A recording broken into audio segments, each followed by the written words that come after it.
Welcome to MOTkitchen series. My name is Jason Wong and I'll be doing a video of cooking stir fry. Before you start, make sure you clean up your work area as I am right now.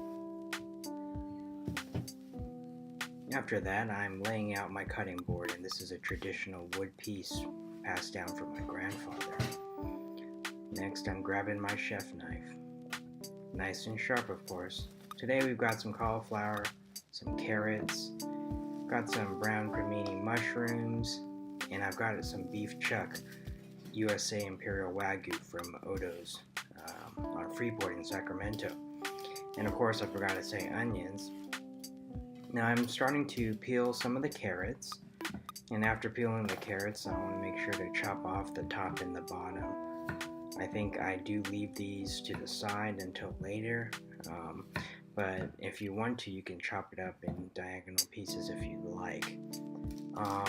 My preference in terms of stir frying onions, yellow tends to be my favorite, and then white, and lastly purple. Purple I usually reserve for uncooked things such as salads or dips. Now that I've done all those carrots, I'm going to work on the cauliflower. The cauliflower, I tend to remove the green part or close to the stem, and now you have this big piece. I'm going to try to break it apart, but it took me a few times, and now that I've had it broken apart, I'm going to continue to break it apart by hand. I don't really want to use a knife, because what can happen is if you use a knife, it'll break into small pieces, and I think that it's going to be much harder to keep intact when you stir fry. Now I'm going to grab a pot, and I'm going to fill it up with water, and I'm going to parboil the cauliflower. I'm doing this because I want to cook it maybe halfway so that it's not too raw when I stir fry it. The parboil also tends to kind of soften the cauliflower to a point that when you stir fry, the outside will be slightly crispier and the inside will still have its crunch. So I'm wrapping up, I'm finishing up with our smaller stems of the cauliflower, and then I'm going to wash that. Next I'm going to wash a few crimini mushrooms. I really like the flavors of the brown one better than the white, although oftentimes the white crimini is a lot cheaper, or just the white button mushrooms. You can use either one. I think in stir fry it's really up to your preference. However you want to do it, you do it your way. So I'm slicing up these mushrooms. As you can see, I really want to make it nice and thin. Sometimes you can quarter the mushroom if you like. Quartering the mushroom also gives it more of a, in Chinese they call it feeling of the mouth when you eat it. So next, as I mentioned before, I save the carrots to slice diagonally now, and just slicing that up. The vegetables I tend to stir fry with, they can be hard or they can be soft. Vegetables like carrots, mushrooms tend to be softer. Celery, you can always use celery. Bell peppers cook really quickly, so you don't want to cook those too long. So now I'm salting the water and I'm parboiling the cauliflower. I really want to just cook it slightly. You definitely don't want to overcook it, because if you do, it will turn very soft, and too soft to the point where you're not going to be able to stir fry. Now back to the onion. I'm only cutting it into small little cubes. I'm not dicing it too small. I'm not making it into strips. One thing about stir fry is that you want to have your ingredients equal in terms of size. So I try to stay with squares, little pieces of squares of onions, instead of having strips. I'm saving the water for the cauliflower parboil, because later when I'm stir frying with the wok, it makes it a lot easier to wash things. Now I've got the piece of beef and I've washed it and I've patted down. You really don't want any of those juices or bloody water to get into your marinade. So first I'm removing some of that fat cap that's on this beef. This is beef chuck, as I mentioned earlier. And what I like about the beef chuck is it does have very good marbling, and especially if you're getting something like Wagyu, that marbling is just, it's amazing. So you want to make sure to remove any of the excess fat that's on that, like the piece that I just took off right now. Now that piece, you can save it. You can use it to season like your wok. Some people use it to flavor other dishes. For example, if you want to make a stew and you want to get some more flavor in there, you can melt that fat or cook that fat first. After I've separated all the fat, now I'm cutting into thin slices. I know a lot of people will say you want to cut against the grain. For me, it's really, I like the beef to be slightly chewier, so I don't necessarily have to have it against the grain, and sometimes I prefer it not against the grain because I tend to like the chew more. So once again, as I mentioned, stir fry is really about your preference. What do you want to cook and how you want to cook it? There's no right or wrong way, I think, and as long as you like it, however it turned out, then that's exactly how you should cook it. So now I'm just cutting an additional piece of the Wagyu beef chuck, and once again, you know, this type of beef has so much marbling that you want to be careful when you're cutting it, because your hands will get very oily from that fat. That's the marbling. It melts when you touch it, because your hands tend to be warmer than obviously a piece of cooler beef. So yeah, now that I have most of that beef done slicing, I'm going to be getting ready to get the marinade.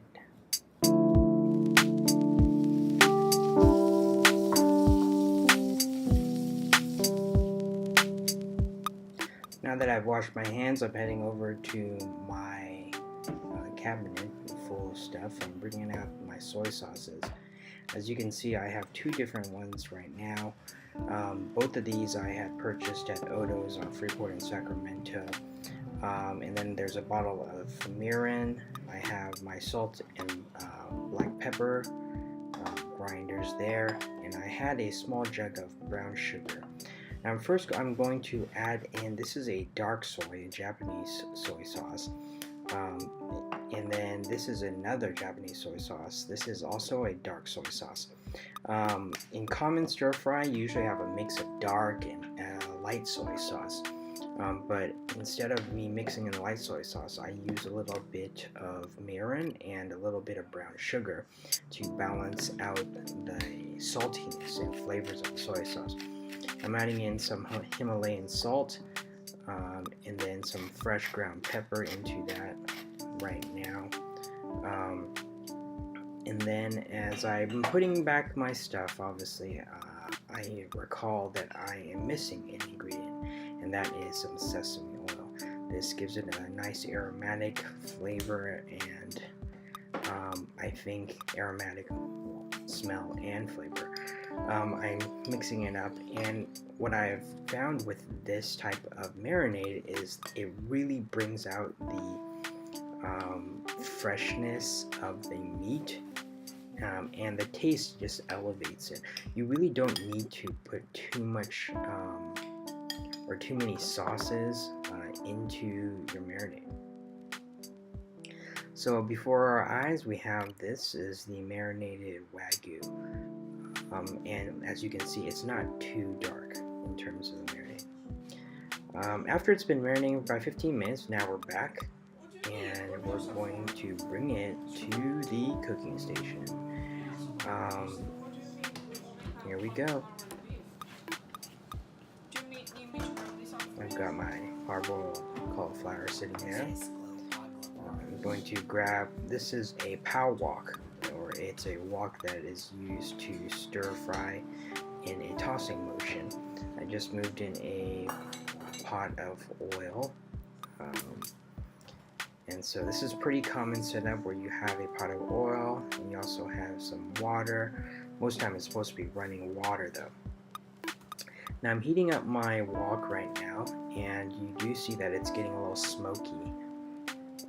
And that's going to be the perfect time when you start to add in the oil so it doesn't have food stick to it.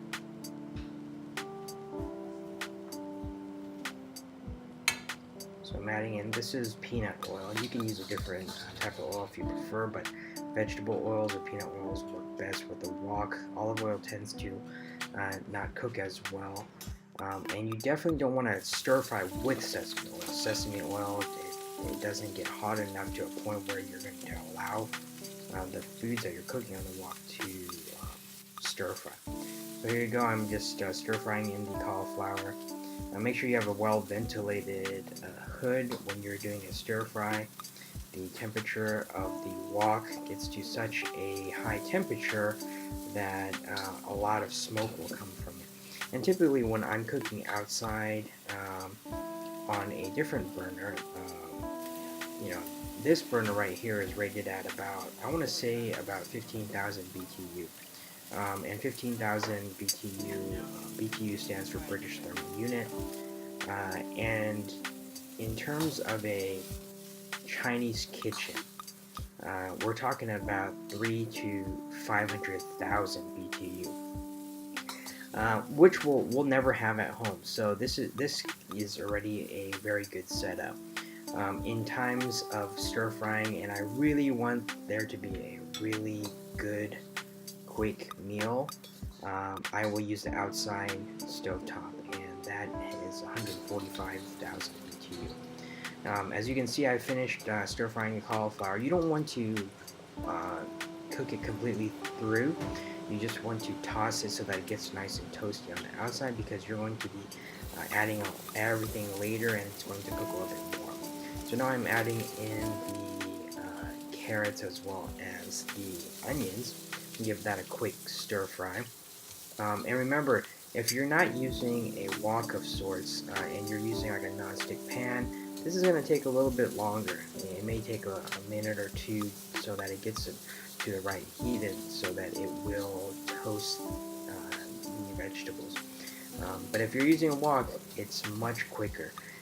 And I'm not sure how many of you have gone to Chinese restaurants and never noticed that when people are cooking and the doors open, it sounds like a rocket engine, and that's what hundreds of thousands of BTU sounds like.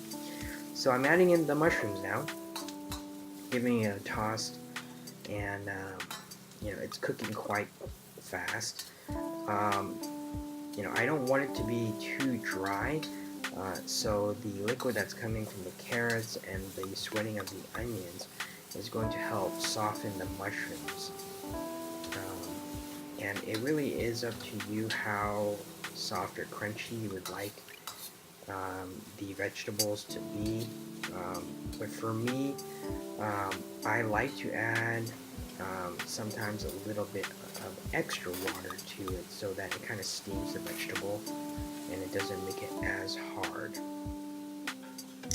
I'm just going to grab the wok cap now, and what this helps do is cook the vegetables a little bit more thoroughly. When it's covered in, when the wok is covered, that amount of steam, and as you can see, I added a little bit of water. All right, and it kind of steams the vegetables, and then I put the cover on, and that will allow the steam to recirculate in the wok, and in turn, it will cook the vegetables.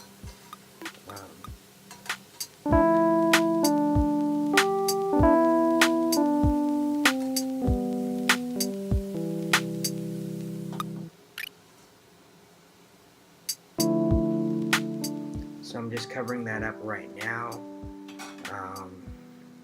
and it's not too long, when you have a wok setup. As I mentioned before, if you're doing the stir fry at home on a non-stick, it may take a little bit more time. So I'm adding in the cauliflower back in, and I'm going to toss all this. Once again, before I said that cauliflower is not going to be cooked all the way through. It's because a lot of times in stir fry you keep on mixing things together over and over, and that often cooks the vegetable and additional components separately, and over and over. I added in a little bit of water so that it just steams the cauliflower. I think cauliflower was still a little bit tough when I was stir frying it, so I added a little water so that hopefully that will cook it a little bit more thoroughly. But as I recall, you don't want to cook the cauliflower completely through because it will just turn into this mushy mess. Same thing for broccoli. I used to parboil broccoli a lot, but I think stir frying the broccoli without parboiling, adding water in, actually cooks it a little bit better and allows it to retain the crispiness.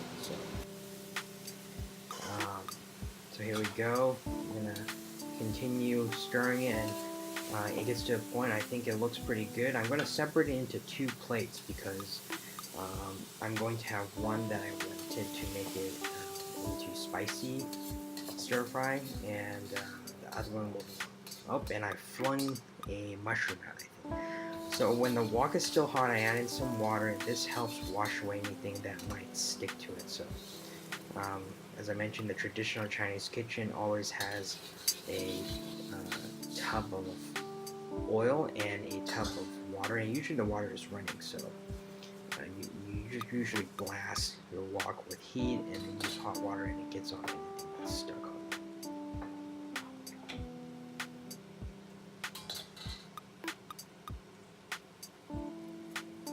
So as you can see, here's the beef. You definitely want to oil your wok a fair amount because you don't want any of that beef to stick to the wok. Okay, so I'm adding in that beef. Just washing my bowl or leaving it in the sink.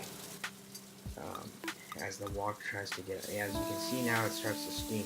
Now, the technique that I started to do, and I really am just self-trained, so this is what I've learned from cooking at home.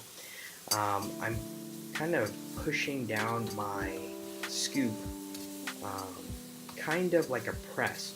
So I'm pressing that beef onto that wok, and this wok is made of carbon steel, so it's conducting heat quite well. So it gets that nice sizzle, and I'm pressing it down so that it can cook the beef. As I mentioned before, if you're cooking this in a traditional wok that's in a kitchen, or even if I'm cooking this outside, it cooks so fast that right now it would be done. So yeah, I added a little bit of oil into the beef. I don't want it to stick at all.